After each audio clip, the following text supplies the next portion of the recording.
jadi di sini saya pertama meminta izin kepada kepala sekolahnya untuk penelitian atau untuk mencari diagnosis kesulitan belajar pada anak SD 06 Batu Tabah. Nah, jadi di sini kami berbincang-bincang tentang anak tersebut dan lalu kami meminta ledger nilainya. Nah, jadi bapak ini dikasihnya ledger nilainya. Nah, jadi kami lihat.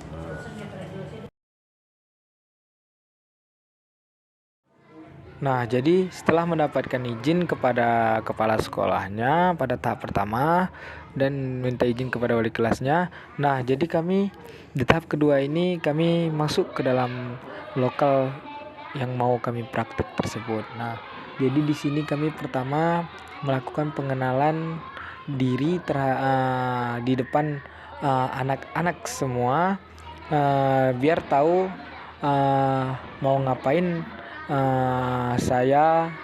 kami ini mau ngapain di depan gitu. Nah, jadi biar mereka tahu apa tujuan dan kedatangan kami masuk ke lokal mereka. Nah, jadi kami lakukan pendekatan dengan cara perkenalan dan kami tes per tahap anak-anak tersebut. Nah, jadi di tahap kedua ini kami sudah mulai dapat anak-anak yang mendapatkan kesulitan, maksudnya dalam arti anak-anak yang kesusahan dalam kesulitan belajar itu kami sudah mulai tergambar di otak kami. Nah, jadi di tahap 3 ini kami mulai mengasih anak yang bermasalah. Jadi kami di tahap kedua kemarin kami sudah mendapatkan anak-anak yang berkesulitan.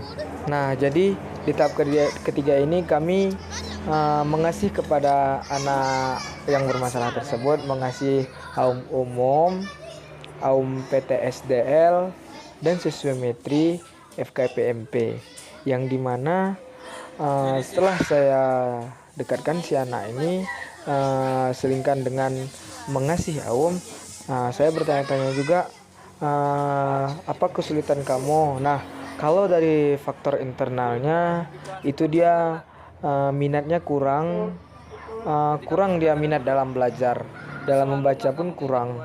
Nah, jadi dilihat dari faktor eksternalnya di sini, dia pengaruh dari masyarakat juga, maksudnya itu dalam artian pengaruh dari lingkungan juga gitu. Lingkungannya bermain, dia pun bermain gitu. Jadi dia jadi dia masih terikut di dalam lingkungan yang tidak baik, dalam artian lingkungan yang malas lah gitu. Jadi anak tersebut malas dan orang tuanya pun bekerja, jadi dia kurang dikontrol gitu. Nah, jadi pada keesokan harinya saya mendatangkan ke rumah anak yang saya kasih AUM di tahap ketiga. Nah, jadi saya menemui orang tuanya, sekalian saya mau mewawancarai orang tuanya sekaligus meminta izin kepada orang tuanya untuk membawa anaknya healing. Nah, di sini izin dulu supaya saya dan si anak itu lebih akrab. Nah, jadi setelah saya izin, orang tuanya mempersilahkan saya masuk ke dalam rumahnya. Sini Fakri. Nah, jadi di sini orang tuanya bisa kita lihat dari video ini, orang tuanya itu bekerja sebagai tukang jahit. Nah, jadi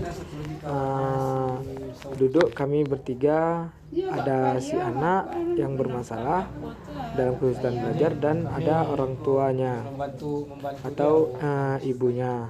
Nah, jadi di sini saya berbincang-bincang dengan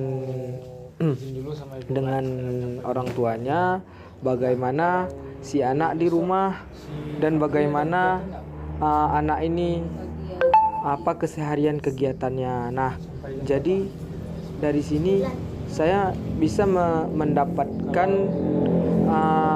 sebuah informasi baru mengenai si anak ini.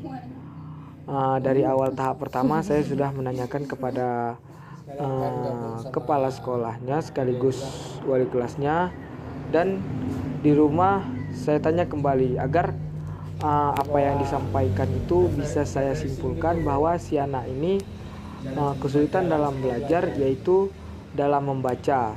Nah, efeknya ini karena orang tuanya bekerja seharian. Nah, jadi si anak ini tidak ada yang terkontrol. Jadi si anak mau main-main. Jadi selepas si anak pulang sekolah, jadi orang tuanya itu tidak mengulangkan pelajarannya, tidak ditanya-tanya. Jadi si anak ini kayak merasa dia aku nggak ditanya pun pulang. Nah, jadi begitulah seterusnya. Jadi dari situlah si anak ini mulai. Tapi sebelumnya orang tuanya pernah bilang kalau si anak ini dia bisa, cuman mungkin kurang perhatian dari saya. Makanya makanya si anak tersebut susah untuk membaca belajar. Nah, karena faktor lingkungan juga, teman-temannya kan banyak juga yang mengajak main gitu. Jadi setelah kami berbincang-bincang, orang tuanya pun mengasih izin, dan orang tuanya meminta sekali bantuan kepada kami untuk membantu si anak dalam kesulitan belajar. Nah, jadi alhamdulillah orang tuanya ini sangat baik dan berhati mulia, apalagi seorang ibu kan. Jadi saya alhamdulillah bisa membantu dan diberikan izin kepada orang tuanya untuk membantu kesulitan belajar pada anaknya. Nah, jadi saya berterima kasih kepada ibunya, dan ibunya juga berterima kasih kepada saya. Nah, di sini saya melakukan tahap pengayaan. Nah, di sini jadi saya mengajarkan anak tersebut dan memberikan soal-soal. Nah, jadi setelah saya memberikan soal-soal, maka saya ajarkan dulu bagaimana cara mengerjakannya. Nah, lalu anak itu mengerjakannya dengan teliti. Nah, di sini saya memberikan soal matematika dan seni budaya. Nah, jadi di sini anak ini mengerjakan, yang dimana soal tersebut ada perkalian, pertambahan, pengurangan, dan pembagian. Nah, lalu anak ini mengerjakannya dengan teliti.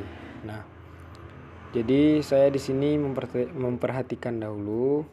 Nah, dan jikalau anak itu bingung, saya mengajarkannya bagaimana caranya. Nah, jadi dengan seiring berjalannya waktu untuk memberikan soal-soal kepada dia tuh, nah ini bentuk soal-soal yang saya kasih. Nah, setelah melakukan remedial, dan ini hasilnya yang saya berikan kepada anak tersebut, dan nilainya sudah lumayan dari ujian sebelumnya.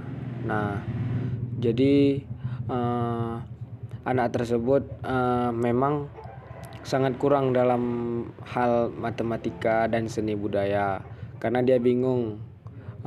Diiringi dengan bingung, ia tuh masih ragu-ragu padahal jawabannya benar. Nah,